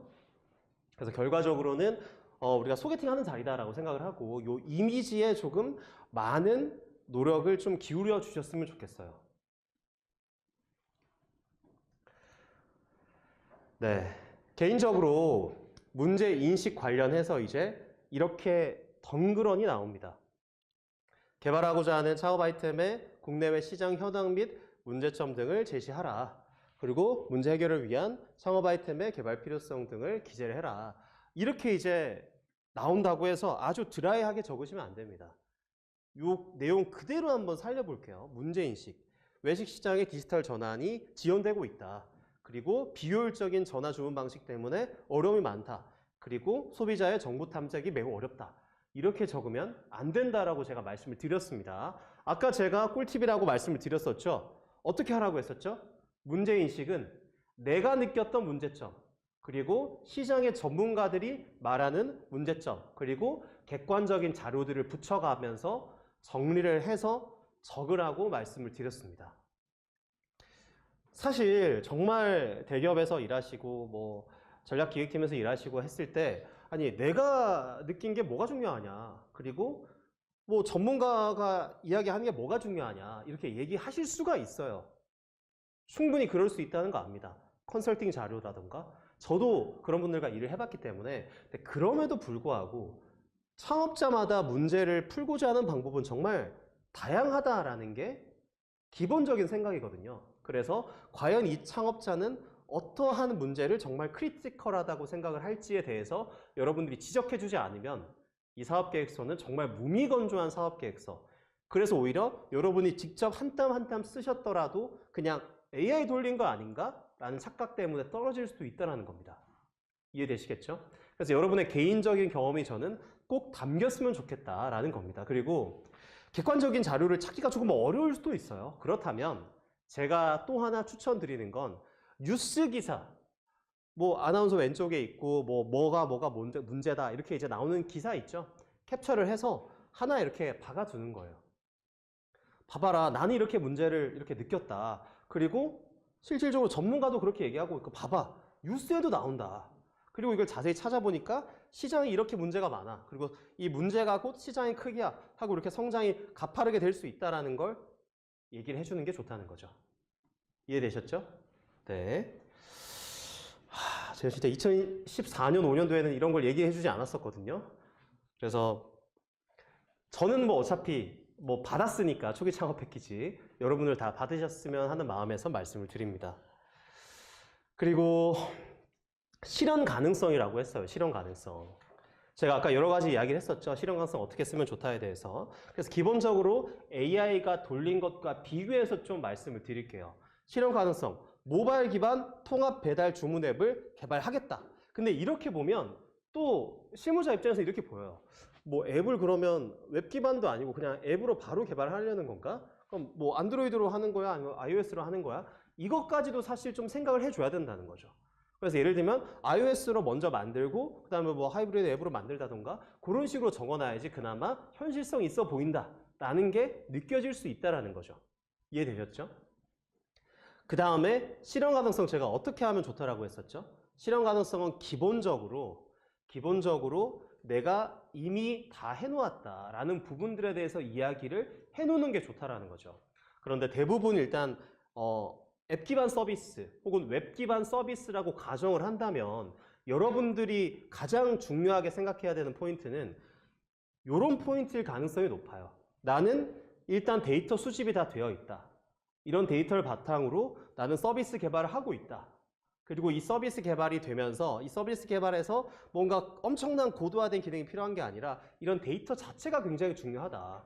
그래서 서비스 개발을 하면서 데이터 수집을 나는 실시간으로 하고 있다. 그래서 뭐 몇 월 며칠이 되면 이게 시장에 런칭이 될 거고 이 시장에 런칭될 서비스에 계속 데이터를 주입하다 보면 계속 사용자가 늘어날 거고 결과적으로 우리는 실현 가능성이 높다 낮다 정도가 아니라 무조건 성공하는 서비스 개발을 만들 수 있다는 거 나는 확실하다, 확정한다. 이렇게까지는 적어 주셔야 된다는 거예요. 그래서 데이터를 이미 수집하고 있다. 서비스 개발도 잘 되고 있다. 언제 런칭하면 이 서비스에다가 데이터를 주입시켜서 굉장히 고도화된 서비스로 만들어 가겠다라는 게 중요하고 밑에 수익 모델이 있습니다, 여러분. 수익 모델과 비즈니스 모델 차이점 혹시 아시는 분이 있을까요? 수익 모델과 비즈니스 모델 굉장히 중요할 수 있어요. 어떤 분은 또 뭐 비슷하다라고 얘기할 수 있는데 또 어떤 분들한테는 이게 같다라고 하면 또 급발진 누리시는 분들도 있거든요. 비즈니스 모델은 우리 사업이 어떻게 돌아가는지의 그 플랫폼적인 느낌을 설명하는 구조라고 생각하시면 될 것 같아요. 예를 들면 배달 앱이라고 했을 때 비즈니스 모델이 어떻게 될까요? 일단 주문을 하는 사람이 있을 수 있잖아요. 이렇게 주문하는 사람, 그 다음에 배달 앱이 있고, 그 다음에 배달을 해주시는 라이더 분들도 있고, 그 다음에 엔드단에 유저가 있는 거잖아요.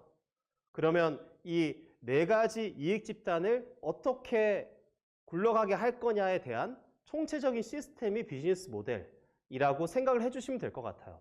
근데 수익 모델은 내가 그래서 이런 사람들한테 어떻게 돈을 받을 건가에 대한 게 수익 모델이라고 할 수 있겠습니다. 그래서 비즈니스 모델이 훨씬 더 큰 개념이라고 할 수 있는 거죠.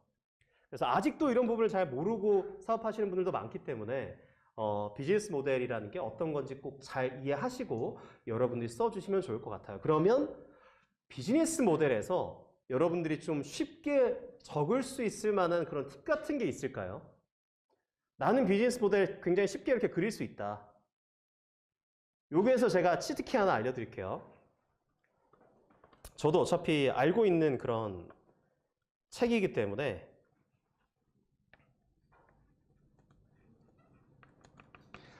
비즈니스 캔버스 이런 건 아니고요. 네, 이런 건 아닙니다.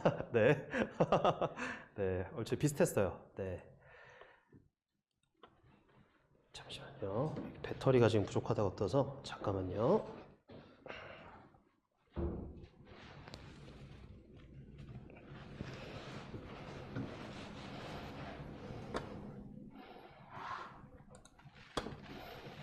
네, 여기 보시면 아이고 죄송해요. 네, 여기 보시면 101가지 비즈니스 모델이라고 해서 성공하는 스타트업을 위한 2024 에디션 이런 책이 있습니다. 혹시 이 책 아시는 분이 있으실까요? 네, 뭐 이 책 판다고 해서 저한테 얼마 떨어지는 것도 아니니까 오해하지 마시고 이 책을 보면 실질적으로 이미지라는 부분들을 보면 굉장히 이런 그림 같은 게 101가지가 있다는 거예요. 성공한 101가지 스타트업들의 비즈니스 모델 이런 그래프로 자세하게 분석해 놓았던 책이거든요. 그리고 제가 알기로 한 4번인가 5번 개정된 걸로 알고 있습니다. 그래서 이런 책 하나 있으면 정말 쉽게 많은 것들이 해결된다. 이렇게 여러분들이 좀 생각을 해주시면 될 것 같아요. 이해되셨죠? 네.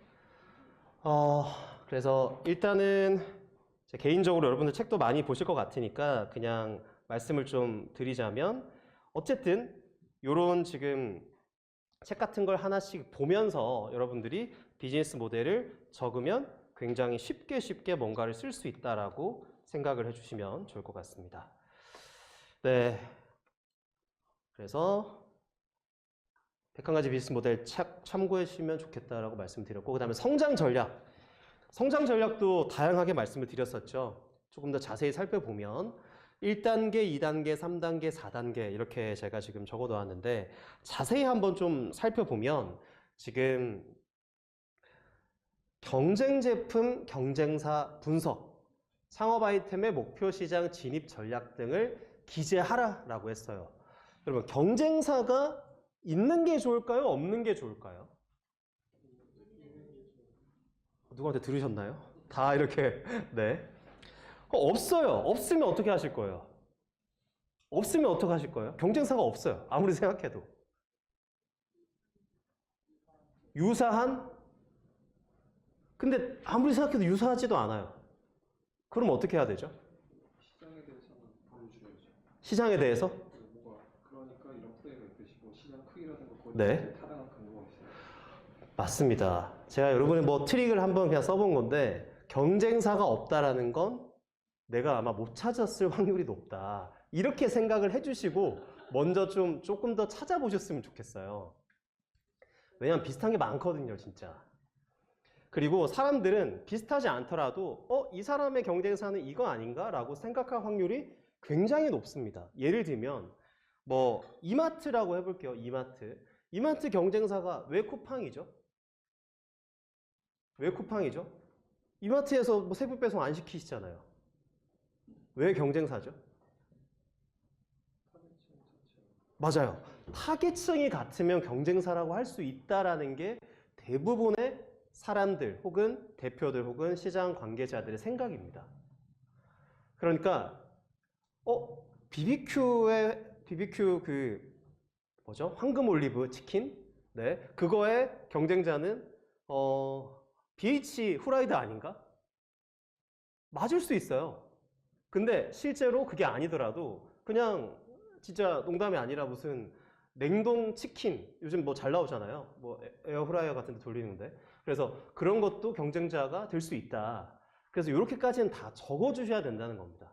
그래서 없다고 하면 좀 의심스럽다. 이 사람이 과연 이 시장을 아는 걸까? 라고 생각할 수 있다라는 거죠. 개인적으로 뭐 교촌치킨 저는 좋아하는데 뭐 비슷한 치킨이 요즘 뭐 냉동으로 많이 나오더라고요. 혹시 아시나요? 그러니까 이제 이렇게 될 수 있다는 거죠.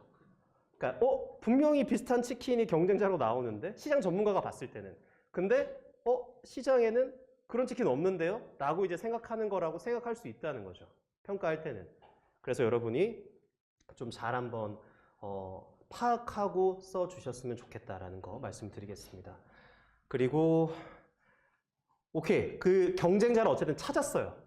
찾았는데 그 사람들한테 과연 그 여러 회사들보다 우리 회사가 좋아요를 어떻게 좀 이야기를 할 수 있을까요? 표로 보통 비교를 많이 하거든요. 우리 회사 이렇게 적어놓고 뭐 첫 번째 경쟁사, 두 번째 경쟁사 이렇게 적어놓는단 말이죠. 근데 이 경쟁사를 칭찬하는 게 좋을까요? 아니면 좀 깎아내리는 게 좋을까요? 어떻게 하는 게 좋을까요? 교묘하게 둘 다 적는 걸 저는 추천을 드립니다. 둘 다. 네. 까는 척 하면서 칭찬하고, 칭찬하는 척 하면서 까고. 사실 이게 비교율이란 게 있잖아요, 무역에서도. 그래서 깔려면 깔 건 분명히 있고, 뭐 까지 않고 뭐 칭찬하려고 하면 칭찬할 건 얼마든지 있거든요. 다만 저는 개인적으로 우리가 예를 들면 커머스 회사를 차리려고 해서 뭔가 진짜 쿠팡이랑 뭐 비교를 해서 창업을 하려고 하더라도 쿠팡보다 잘하는 점이 분명히 있을 수는 있단 말이죠. 근데 사람들이 안 믿을 거지만 그러면 일단 쿠팡이 잘하고 있는 거는 그대로 적어놔야 돼요. 경쟁사가 잘하고 있는 건 적어놓고 근데 저는 개인적으로 없는 걸 가져와서 이제 좀 깝니다. 아니 쿠팡이 그 기능이 필요하지 않아서 안 개발했을 수도 있잖아요. 근데 우리는 이걸 개발했다. 그래서 여기는 이런 기능 없음, 저런 기능 없음 뭐 이런 식으로 적어놓으면 아 그래 얘들이 뭔가 달라도 좀 다른가 보다 이렇게 생각할 수 있다는 거죠. 그래서 너무 없던 기능 뭐 있던 기능 이런 걸 다 일단 살펴보시고 있는 거는 그리고 그 중에서 잘하는 거는 확실히 칭찬을 해놓자.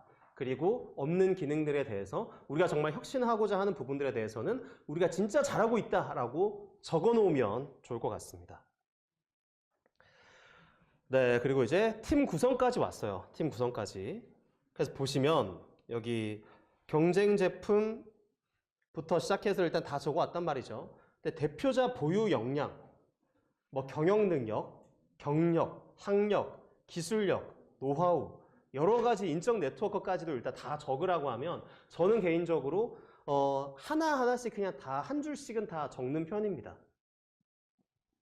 그리고 추가적으로 이제 뭐 팀에서 보유하고 있는 뭐 장비, 시설 이런 것도 저는 개인적으로 여러분들이 좀 가지고 있다라고 하면 좀 적으라고 하는 편이에요. 왜냐하면 생각보다 너무 뭔가 이 사업계획서 밀도가 떨어지면 이 사업계획서의 진정성이 있는지에 대해서 좀 고민하고 걱정하시는 분도 있을 수 있거든요. 그래서 실제로 내가 준비한 게 있고 여기 지금 이 앞에 대표님 같은 경우에는 이런 이게 뭐라고 굿즈라고 해야 될까요? 네, 캐릭터와 관련된 사업을 하고 계시기 때문에 실제로 이런 자료들이 있으시잖아요. 그러면 실제로 이런 걸 찍어서 이렇게 올려놓으면 아, 이 사람 진짜 뭔가 열심히 하고 있구나라는 게 보여진다는 거죠. 그래서 여러분들 다 아시잖아요. 누군가가 뭔가 자랑을 할 때 저 돈 많은 사람입니다 하면서 1시간 말하는 것보다 그냥 이렇게 통장에 뭐 예를 들면 한 10억 이렇게 인증하는 게 훨씬 빠르잖아요. 이해하시죠? 그래서 일단 시각적인 거에 여러분이 너무 이렇게 신경을 안 쓰기 시작하면 글이 너무 피곤해지고 보이지가 않게 됩니다. 그래서 항상 소개팅 정도 한다라고 생각을 하시고 좀 작성을 해주셨으면 좋겠어요. 당연히 전문가가 보시기에는 뭐 기획사업단이나 뭔가 신사업단이나 정말 수백 페이지 이런 리포트를 만들던 분 입장에서 소개팅이라고 했을 때 너무 라이트해 보일 수 있지만 저는 개인적으로 심사위원분들 시간이 많지가 않아요, 여러분. 혹시 여기서 소개팅 많이 좀 해보셨다 하는 분 있을까요? 소개팅 많이 웃으시는 것 같아요. 많이 해보셨을까요? 무언의 응답인가요? 네. 많이 해보셨을 때 여러분 다 해봤을 거잖아요. 혹시 몇 분 정도 만에 이렇게 판단이 되던가요? 오늘 좀 괜찮은 것 같다. 한숨 쉬었잖아요. 혹시 몇 분 정도면 결정되는 것 같으세요? 솔직하게. 길지는 않다. 길다의 기준이 어느 정도일까요? 5분, 10분. 네. 5분, 10분 동안 사업계획서를 봐주지도 않습니다, 여러분. 솔직히 소개팅이 너무 별로다 하면 1분 만에 마음이 접힐 수도 있잖아요. 오늘은 밥 먹고 가는 시간이다. 뭐 그렇다고 이제 뭐 외모지상주의 이런 게 아니라 제가 말씀드리고 싶었던 거는 어쨌든 첫인상은 굉장히 중요하다. 그래서 시각적인 부분을 간과하지 않았으면 좋겠다라는 거 꼭 여러분께서 좀 이해를 해주시면 좋을 것 같아요. 그리고 추가적으로 여러분들한테 좀 말씀을 드리고 싶은 게 여러 가지가 있지만 저는 개인적으로 여기 뭐 팀 구성 관련해서 이제 지금 보면 여기 예시로 적혀 있는 게 공동대표, 무슨 학과 교수, 뭐뭐 재직 이렇게 예시를 들어놨어요. 그럼 사실 저는 처음에 이런 거 봤을 때 뭐 아는 교수님 이름이라도 넣어야 되나? 이런 생각을 했단 말이죠. 근데 이 예시가 2015년, 6년부터 계속 그냥 복붙해서 쓰고 계신 것 같아요. 왜냐하면 뭐 옛날에는 이제 그런 창업이 사실 훨씬 많긴 했어요. 뭐 교수님 창업이나 정말 많았는데 요즘에 허들이 정말 넘어왔단 말이죠. 그래서 제가 개인적으로 생각했을 때 이런 예시는 다 필요 없다. 여러분들이 실제로 사업을 하시고 관련된 종사자를 쓰시면 된다. 라는 부분까지 그냥 솔직하게 좀 말씀을 드리겠습니다. 그리고 실질적으로 정말 많이 물어보시는 질문들이 있어요. 질문으로 그 질문하는 사람의 수준이 결정된다 이런 말도 있잖아요. 그래서 일단은 그런 훌륭했던 질문들을 제가 좀 모아왔으니까 여러분들이 한번 선택해 보셔도 되고 아니면 제가 맞춰서 좀 이야기를 해드려도 될 것 같아요. 1, 2, 3, 4, 5, 6, 7, 8, 90 중에 대답을 어쨌든 할 수 있게끔 해놨으니까 나는 이거 궁금하다. 몇 번 궁금해요. 이렇게 손 들고 1번 하면 제가 말씀을 해드릴게요. 아실 수도 있으니까.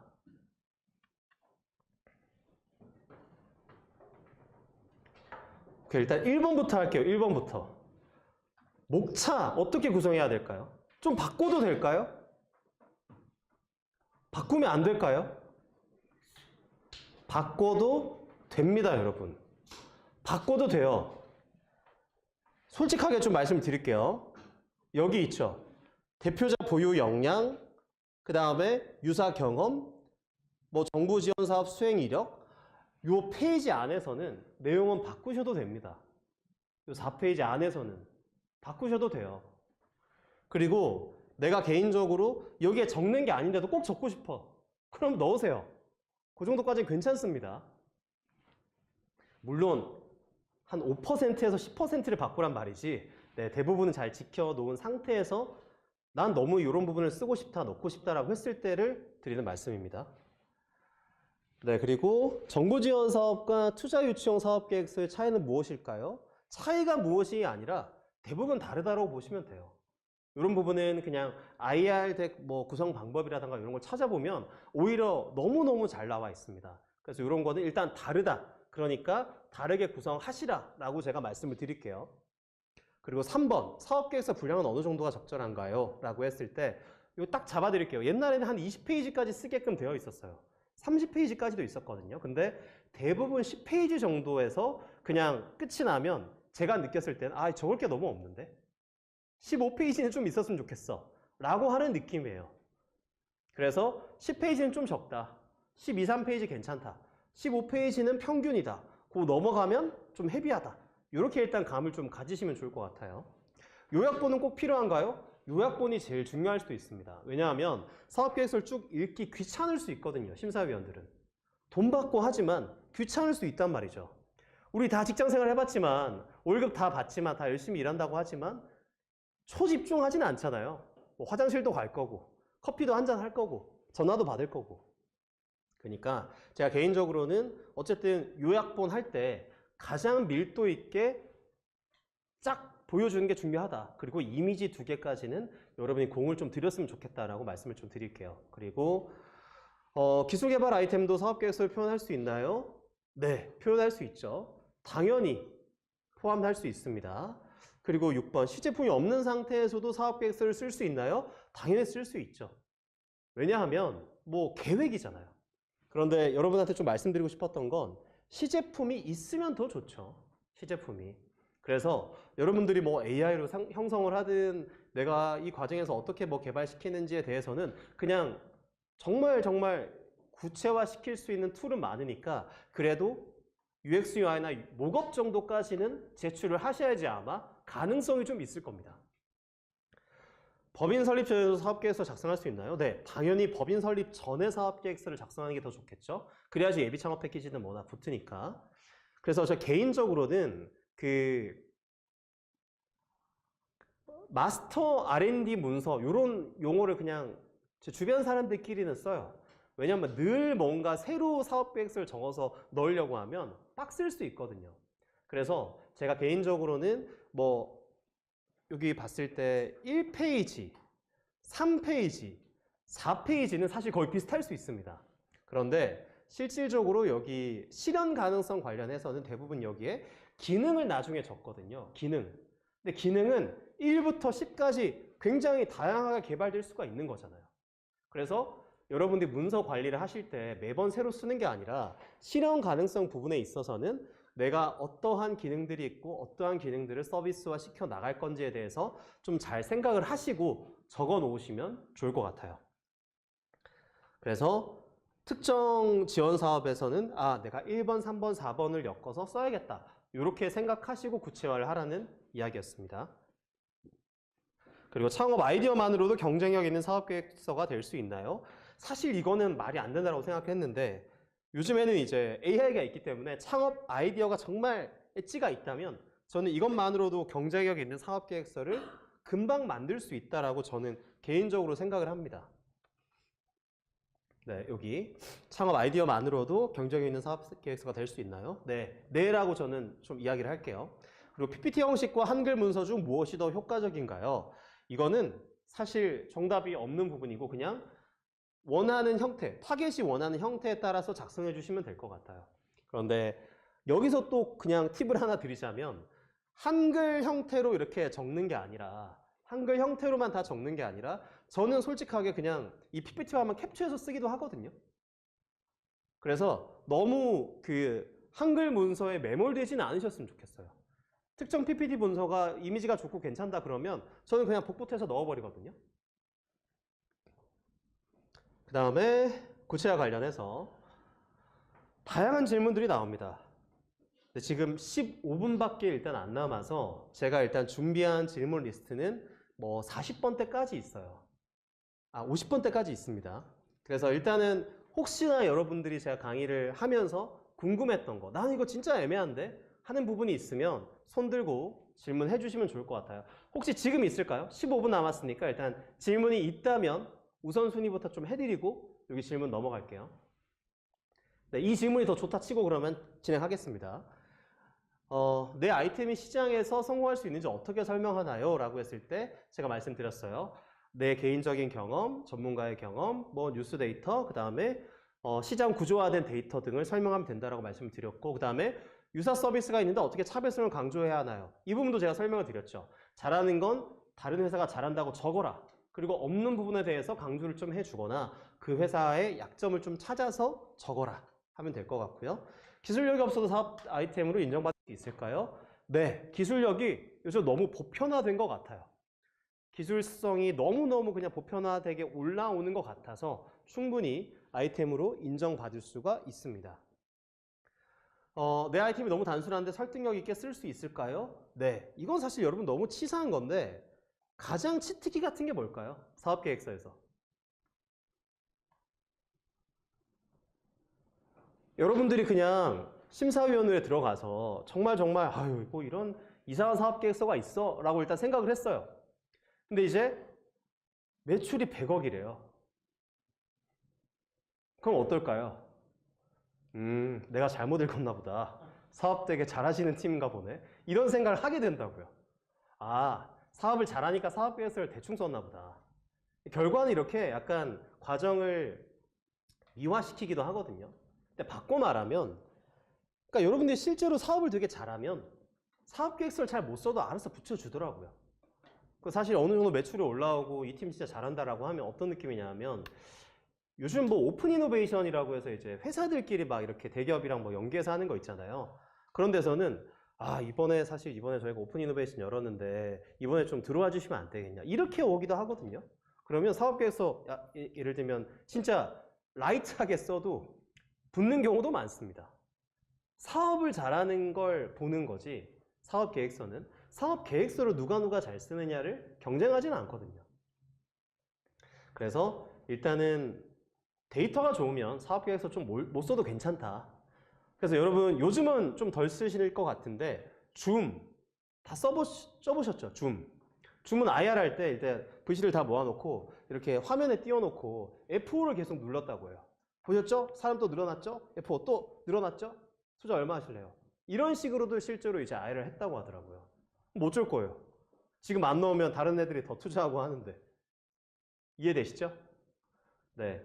근데 이제 그런 건 너무 극단적인 케이스고 어쨌든 여러분들이 잘하는 부분에 대해서 잘 써놓기만 한다면 그게 그렇게 중요하지 않을 수도 있다라고 하는 거 좀 말씀드릴게요. 그 다음에 어디까지 했죠 지금? 네, 14번까지 했나요? 네, 15번이라고 했을 때 MVP를 어떻게 정의하고 설명해야 하나요? 라고 했을 때 제 개인적으로는 어떠한 문제를 해결해주는 서비스다라고 하고 거기에 대한 이미지를 하나 붙여놓는 게 가장 저는 쉽다라고 생각을 합니다. 그래서 여러분들이 사업계획서를 잘 쓰고 실제로 이거를 어떻게 PT하느냐는 또 다른 문제잖아요. 그래서 첫 장에 가급적이면 여러분들의 서비스 이미지를 오른쪽에 두고 왼쪽에는 서비스명과 이 서비스명이 의미하는 걸 좀 적어 놓으셨으면 좋겠어요. 네, 그리고 네, 향후 서비스 고도화 계획은 어느 정도 구체화해 써야 되나요? 라고 해서 저는 3개년 정도는 써놓는 게 좋다. 3개년. 헷갈리시니까 여러분들이 뭐 덜 쓰고 더 쓰시고는 여러분이 알아서 판단하시면 될 것 같고요. 그리고 사용자의 페인 포인트를 어떻게 구체적으로 서술하나요? 라고 했을 때 저는 역시 내가 이렇게 만나봤다. 그리고 시장 전문가들이 이렇게 말을 하더라. 그리고 공식적인 뉴스 같은 데서 이렇게 말을 하더라. 저는 이렇게 나눠서 좀 적으라고 이야기를 합니다. 트렌드를 반영한 기획이라고 주장하려면 어떤 데이터를 넣어야 하나요? 트렌드를 반영한 기획이라고 했을 때 저는 개인적으로 이제 다른 해외 시장의 가장 최신 데이터를 저는 넣는다라고 이제 이야기를 해요. 예를 들면 이것도 좀 진짜 많이 꿀팁이긴 한데 그 PPT 잘 만든 거 여러분 찾으시잖아요. 템플릿 같은 걸 찾을 수도 있고. 근데 보통 어디서 찾으시죠? PPT 잘 맞는 거? PPT 잘 맞는 거. 뭐 구글에서 무슨 속에서 뭐 이렇게 .pdf 이렇게 찾는 경우도 있는데 자 개인적으로 솔직하게 가장 돈을 많이 들인 PPT 자료는 ESG 경영보고서라고 생각을 합니다.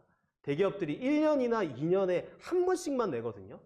근데 몇백 페이지로 돼 있어요. 몇백 페이지로. 그래서 땡땡 기업 ESG 경영보고서는 뉴스로 PR까지 합니다. 그래서 그런 자료들을 정말 잘 찾아보시고 쓰면 된다. 근데 제가 왜 이런 얘기를 했냐 하면 이제 ESG 보고서 같은 경우에는 특정 시기에 나오는 게 아니라 뭐 1월, 2월, 3월, 4월, 5월 이렇게 나눠서 나와요. 근데 ESG 경영 보고서 같은 데 보면 당연히 특정 그 기업에서 ESG를 하려면 자기 시장에 대한 분석도 되게 잘 해놔야 되거든요. 그래서 가장 최신에 나온 경영 보고서를 가지고 좀 살펴보면 그런 데이터 같은 게 굉장히 잘 나와 있습니다. 그래서 그런 자료도 좀 보면 좋겠다. 그리고 역시 IR 자료도 기업들도 IR 자료를 매번 내거든요. 찾아보시면 좋을 것 같다. 그리고 해외 자료를 좀 많이 넣어 놓으시면 트렌드를 반영했다라고 우길 수가 있죠. 그리고 경쟁사 비교표는 어떻게 구성하나요?라고 했을 때 저는 경쟁사 저희 왼쪽에 우리 회사를 쓰고 그 다음에 오른쪽 2개 이렇게 이제 써서 우리 회사 포함해서 3개 정도를 비교하는 회사라고 씁니다. 그리고 구성은 한 8개 정도를 비교를 하죠. 이제 다른 회사 잘하는 거 3개, 우리 회사 잘하는 거 5개 정도. 저는 그 정도 씁니다. 네. 그리고 정부 R&D 사업에 맞게 기술 수준을 구분하려면 어떻게 해야 하나요? 이런 거 좀 어려워요, 여러분. 근데 이제 이런 질문을 했다는 건 좀 진짜 수준이 높은 혹은 지원 사업을 좀 받아본 분들이 R&D를 어떻게 받을까 하는 것 때문에 이제 나왔을 수 있죠. R&D 사업 계획서 혹시 보신 적 있으세요? 연구 계획서? 나는 봤다. 다 못 보셨을까요? 네, 그럼 보여드릴게요, 제가. 왠지 못 보셨을 것 같아서. 네, 2025년도 창업성장기술개발사업 제2차 시행계획 공고라고 뜹니다. 디딤돌이라는 게 있어요. 네, 보시면 여성 참여 활성화 R&D, 글로벌 R&D, 초격차 R&D, 민관협력 R&D, 부차 연계 R&D, 뭐 소부장 R&D 이렇게 있습니다, 여러분. 네, 보시면 공고가 4월 달에 뜨고 신청 접수를 5월까지 받고 선정평가 6, 7월에 하고 협약은 7월에 하는데 대부분 8월에도 해요.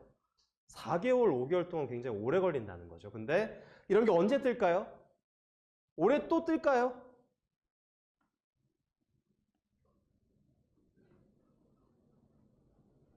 아마 뜰 겁니다. 왜냐하면 추경도 이루어질 거고 그 다음에 이런 R&D는 사실 R&D를 한번 자금을 줄이라고 했다가 다시 이제 늘리고 있는 추세거든요.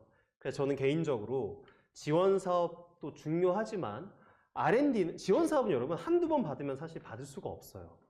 똑같은 아이템으로는. 근데 R&D는 그 똑같은 아이템의 특정 기술을 계속 개발해 나간다라고 하면 실제로 이제 뭐 한 3번 정도까지 받을 수 있습니다. 똑같은 기술은 안 돼요. 네. 그래서 R&D도 좀 아셨으면 좋겠다. 그리고 보시면 지원 조건 완화 뭐 이렇게 되어 있어요. 그러니까 훨씬 더 그 허들이 낮아지고 있습니다. 그리고 지원 규모도 확대됐죠. 최대 1년, 최대 1.2억 원이었는데 최대 1년 6개월에서 최대 2억 원 지원이 돼요.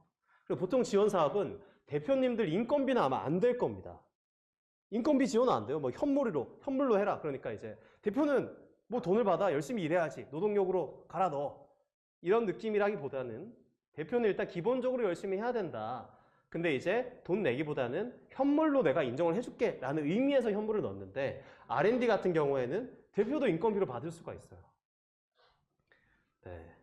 그래서 여러분 요게 그렇게 크게 와닿지 않을 수 있는데 보통 창업 한 2, 3년 차까지는 대표가 제일 가난한 거 아시죠? 네, 그래서 생각하시고 R&D도 굉장히 중요할 수 있다는 거 생각해 주시면 좋을 것 같아요. 그리고 동시수행과제수라는 게 있어요. 동시수행과제수. 근데 2024년도에는 그런 게 없었다는 말이죠. 근데 이제 2025년도에는 최대 뭐 2개까지도 가능하다. 뭐 이렇게 적혀 있습니다. 공식적으로 1개만 하는 게 아니라 2개도 된다.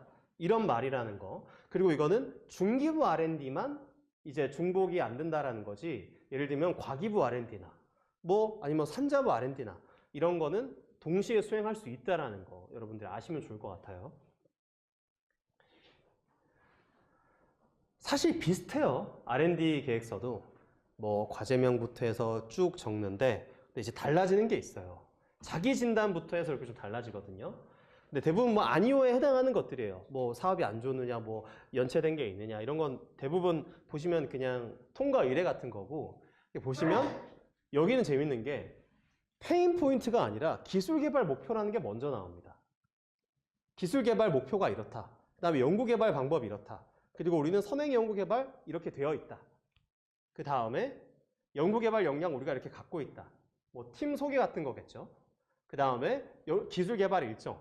그 다음에 연구비 사용 계획. 그 다음에 이 기술이 잘 개발됐을 때 기대 효과. 뭐 이거밖에 없어요. 좀 많이 다르죠, 맥락이. 왜냐하면 이제 R&D 같은 경우에는 비즈니스가 어느 정도 이제 진행되는 과정에서 기술 개발이 필요할 때 적는 계획서이기 때문에도 그런 거고, 실질적으로는 근데 좀 약간 바뀐 게 있다 하면, 여러분들 좀 기억을 이렇게 좀 한번 더듬어서 보면, 사업화가 먼저일까요? 기술 개발이 먼저일까요? 기존 레거시 산업을 한번 이야기를 해보자는 겁니다. 기술 개발이 먼저일까요? 사업화가 먼저일까요? 맞아요. 그래서 옛날에는 이런 R&D를 먼저 쓰고 그 다음에 지원 사업을 받아서 사업화 시키는 게 조금 더 로지컬하다라는 경우도 있었습니다. 특히 좀 돈이 많이 들어가는 사업인 경우에는. 그래서 그랬을 수 있겠다. 그래서 R&D를 먼저 쓰면 안 돼라는 생각은 하지 않으셨으면 좋겠다라는 걸 좀 말씀을 드릴게요. 네, 이제 4분 남았는데 이렇게 뭐 질문은 사실 많이 쌓여 있고 충분히 계속 해 주실 수 있다는 거 아는데, 일단 시간이 없으니까 제가 개인적으로 생각하는 좀 중요한 포인트만 3분 정도 이야기해 드리고 마치도록 할게요. 사실 사업계획서를 잘 써서 이렇게 몇 천만 원 아니면 뭐 1억, 2억 받는 거 사실 저는 굉장히 중요하다고 생각을 해요. 실제로 사업을 하는 분이라면. 근데 사업을 하지 않는 분인데 이 돈만 뭔가 보고 신청하는 분들도 꽤 많은 거 저도 알고는 있거든요. 근데 재밌는 건 실제로 그런 마음으로 뭔가 당장 몇 천만 원 받을 수 있다고 하더라도 실제로 내가 정말 인생을 걸어서 사업을 해보고 싶을 때 내가 그 받은 1억 때문에 그 사업할 때 돈을 못 받으면 정말 안타까울 거라고 저는 개인적으로 생각을 해요. 그래서 이 기회가 정말 소중한 기회다라고 생각을 하고 잘 쓰셨으면 좋겠고, 저는 솔직히 많이 쓰지는 않으셨으면 좋겠어요. 잘 써서 붙이면 좋잖아요. 너무 많이 안 쓰고. 그래서 1년에 그냥 뭐 중기부나 뭐 창경이나 그런 여러 가지 로드맵 같은 게 있을 거예요. 예비 창업자 때 받고, 초기 창업자 때 받고, 2, 3년 차 때 넘어가고, 이제 4년 차 데스펠리에 때 또 받아서 도약해서 그 다음에 글로벌화까지 진행되었으면 좋겠다 하는 과정에서 1년에 1개 정도 받자. 이러면서 내가 근데 이제 직원분들 뭐 5명, 10명 들어가는데 1억 정도 받으면 뭐 한 2명, 3명 정도까지는 인건비를 넣을 수가 있잖아요. 그런 과정에서는 엄청 도움이 될 수 있는 거죠. 그래서 그런 소중한 기회라고 생각을 하시고 사업계획서를 적으셨으면 좋겠고, 그리고 재미있는 것도 사업계획서를 잘 적으시면 내가 의도하지 않았는데 이 사업계획서에 적혀 있는 대로 대부분 되어 있는 경우가 있어요. 그러니까 상상의 AI로 뭐 작성시키는 게 아니라면, 여러분들의 주관적인 생각이 좀 들어간다면, 실제로 사업계획이 그대로 잘 흘러가면 굉장히 신기하고, 여러분 사업계획서에서는 또 매출 같은 거 많이 또 이렇게 MSC 치실 거잖아요. 근데 얼추 비슷하게 이렇게 가고 있는 경우가 생길 수 있거든요. 그러면 아마 너무너무 행복할 겁니다. 앞으로 강의가 이렇게 한 5개 정도 더 있나요? 몇 개 더 있는 걸로 알고 있는데 맞을까요? 네. 정말 좋은 분들을 아마 섭외해 놓으셨을 거예요. 운영사 측에서. 그리고 사실 2014년, 5년, 6년도에는 서울 창경이 조금 어려웠어요, 여러분. 들어오기가. 되게 좀 엄청 권위가 엄청 높고 예비 창업자한테는 조금 딱딱했던 시기가 있었거든요. 물론 아닐 수도 있습니다. 서울 창경분들 입장에서는. 제 입장에서는 좀 그랬어요. 예비 창업자한테 기회가 많이 주어지기보다는 벤처 회사나 기존에 좀 레거시에 한 이미지가 있거나 아니면 스타트업을 뭔가 만들어서 서비스가 있는 회사들한테는 되게 따뜻한데, 예비 창업자한테까지 따뜻했던 것 같지는 않아요. 왜냐면 너무 잘 나가는 기업들이 많이 있을 때라서. 근데 지금은 제가 느끼기에는 어떠한 그런 수행기관이든 굉장히 친절하고 잘 알려주시고 강사분들 수준도 저보다 훨씬 높을 겁니다. 그래서 잘 들으시고 뭔가 시간 낭비하시지 않고 이 교육 강의 시간을 잘 레버리지 하셔서 빨리 성공하셔서, 저는 개인적으로 뭐 여러분 성공하셔서 이제 저한테 돈 많이 주시면서 뭐 갚지라고 하면 저는 괜찮은 스타일이거든요. 그래서 뭐 필요하다 그러면 돈 많이 줄 테니까 한번 와서 좀 해달라고 하면 저는 얼마든지 해드릴 수 있으니까 정말 언제든 좀 편하게 연락 주셨으면 좋겠고, 이어지는 멘토링, 오늘 저랑 3분 만나나요? 4분? 네. 만나는 동안에 정말 그분들한테 또 최선을 다해서 강의하도록 하겠습니다. 이상 강의 마치겠습니다. 고맙습니다. 네. 2시간 동안 열강해주신 저희 대표님께 다시 한번 큰 박수 부탁드리겠습니다.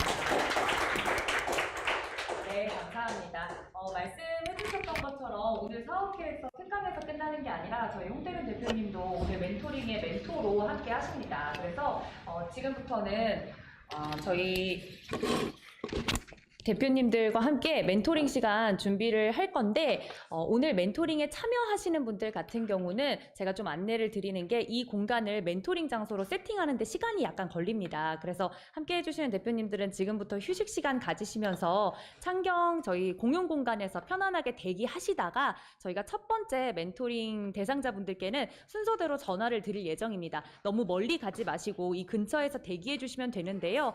다만 오후 5시까지 바로 옆 공간에서 인터뷰 프로그램이 진행이 되고 있어서 쉬실 때는 정숙 요청을 좀 드려봅니다. 혹시나 좀 멘토링 시간까지 좀 시간이 걸려서 나는 잠깐 커피숍을 갔다 오거나 쉬는 시간을 충분히 가지고 오고 싶다 하시는 분들도 너무 멀리 가지 마시고 저희가 연락을 바로바로 드릴 테니까 근처에서 대기해 주시되 5시까지 이 창경 건물 2층에서는 정숙해 주시면 감사하겠습니다.